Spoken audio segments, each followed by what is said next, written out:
Super-héros. Voilà un terme qui a beaucoup de plomb dans l'aile, à force d'adaptation grand public, toujours plus exécrable. Il fut un temps où les emblèmes de justice alimentaient les rêves d'enfants et l'imaginaire collectif. Qui n'a jamais rêvé d'être surhumain et disposé de pouvoirs défiant la réalité? C'est ce que je vous propose dans le jeu de rôle que je présente ici. Bienvenue dans l'univers de 13.8 Code MH. Seconde vidéo de présentation de mon jeu de rôle. Nous allons aborder les personnages joueurs plus en détail, à commencer par la base de tout ce qui concerne votre personnage. Vous l'avez sûrement compris en regardant ma précédente vidéo sur le sujet, le monde de 13.8 Code MH est bâti par la logique, l'empirisme et les conséquences. Ceci s'applique aussi au développement de personnages. Un pouvoir s'élabore avec ses atouts et ses contraintes. Prenons un support plus concret pour cette explication. Ceci est une fiche de personnage, contenant les informations nécessaires sur une seule page. Ne soufflez pas du nez directement. Comme un livre de jeu de rôle, une fiche de personnage se lit étape par étape en fonction de ce qui est cherché. Autrement dit, ce n'est pas un roman avec un début et une fin. C'est une base de données utile à l'instar d'un dictionnaire. Les pouvoirs se rangent en 4 catégories, selon leur origine ou leur fonctionnement. Partager son existence avec l'âme d'un animal favori, octroyant bien des avantages du simple apprivoisement jusqu'à la métamorphose en créature hybride. Une perspective qui peut plaire à bien des personnes et il faut vraiment que je réalise mon épisode d'interprète sur les furries. Les manipulateurs élémentaires.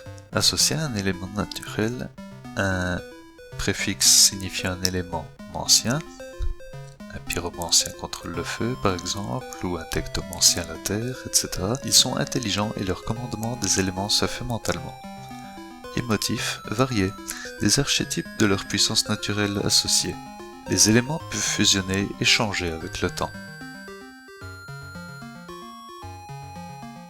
Et là, on commence à toucher les limites du réalisable. Un pouvoir mythique, outre la lumière et l'ombre incarnées, est à développement défini et est surtout le plus personnalisable.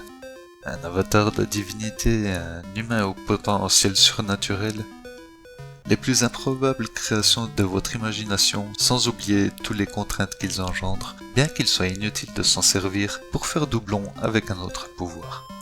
C'est par exemple dans le type de pouvoir mythique que l'on peut retrouver la thérianthropie. Quatrième et dernière catégorie, l'apothéose, c'est « vas-y tu gères, c'est pas humain ». Non, plus sérieusement, je ne plaisante pas vraiment. C'est la définition de apothéose, le sommet, le meilleur possible et imaginable. 4 apothéoses existent, la force physique, la puissance psychique, l'idéal apparent et l'altération de la condition humaine.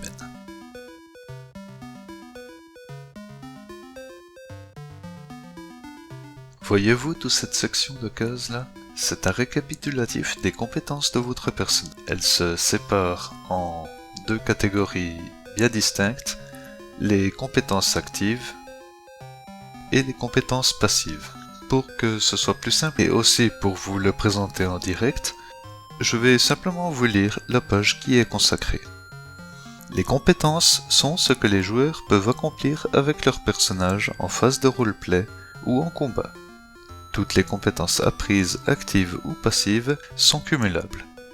Par exemple, un aquamancien adoptant le type argile au cours de son évolution pourra toujours utiliser son pouvoir sur l'eau. Qu'ils aient fait des études, un métier, une passion pour un domaine, chacun, méta-humain ou non, a des compétences propres et aussi communes à tous.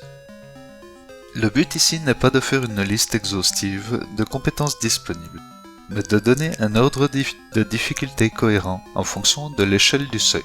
En d'autres termes, une compétence active nécessite un jet de dés avec un seuil minimum à atteindre pour que l'action soit validée et qu'elle fonctionne.